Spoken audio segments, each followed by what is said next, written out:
मेरो नागरिकता बिक्रीमा छ। हो मित्र, तिमीलाई थाहा छ म 12 पास भएपछि कतार जान सक्थे, इतिहास पास गरेर कोरिया जान सक्थे, कारखानामा पसिना बेच्न सक्थे, तर म गरिनँ पनि, किनभने देशमै केही गर्छु भन्ने भ्रम बोकेको थिएँ। हो साथी, भ्रम नै त रहेछ। देश प्रेमको ज्वरो चढेको थियो मलाई। अहिले थाहा भयो त्यो त सपनाको ज्वरो रहेछ। दिमागको मलेरिया, मानसिक सन्तुलन गुमाएको रहेछु। आफ्नै केही गर्न नसके पनि मुलुककै केही गरौँ भने लोकसेवा दिए। कानुन, समाजशास्त्र, संविधान, इतिहास सबै कण्ठस्थ याद थियो। नाम आयो, सूचीमा झुन्डियो सपनाको मुस्कान, तर अन्तर्वार्तामा के सोधिन्छ?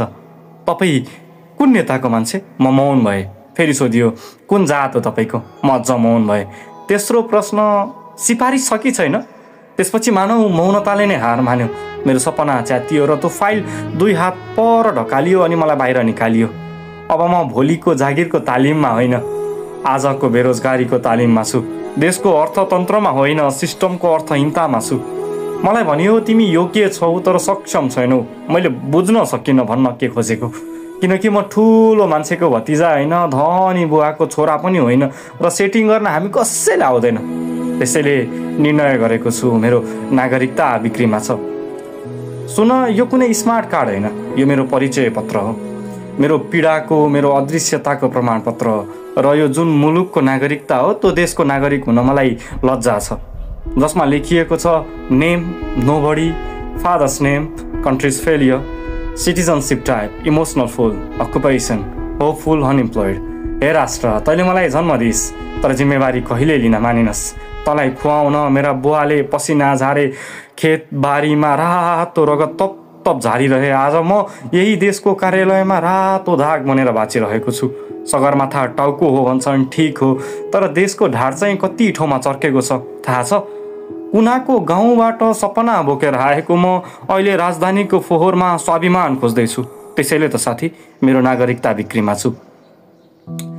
बिक्न चाहन्छु, पैसामा होइन, पहिचानमा मेरो व्यवस्था साट्न चाहन्छु। तपाईँको वास्तासँग खरिद गर्न चाहनुहुन्छ?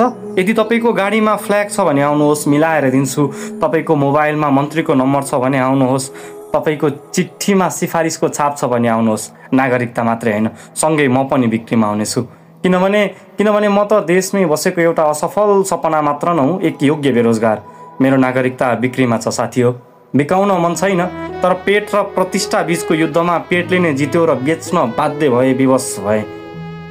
पेट र प्रतिष्ठाको युद्धमा पेटले नै जित्यो र बेच्न बाध्य भए, विवश भए।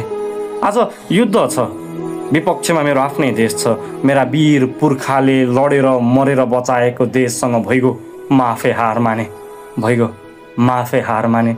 र त साथी, आज मेरो यो नागरिकता बिक्रीमा छ। यो पत्र मेरो प्रमाणपत्र मात्रै होइन, यो मेरो पीडाको पत्र हो। र यो जुन देशको नागरिकता हो त्यो देशको नागरिक हुन मलाई लज्जा छ।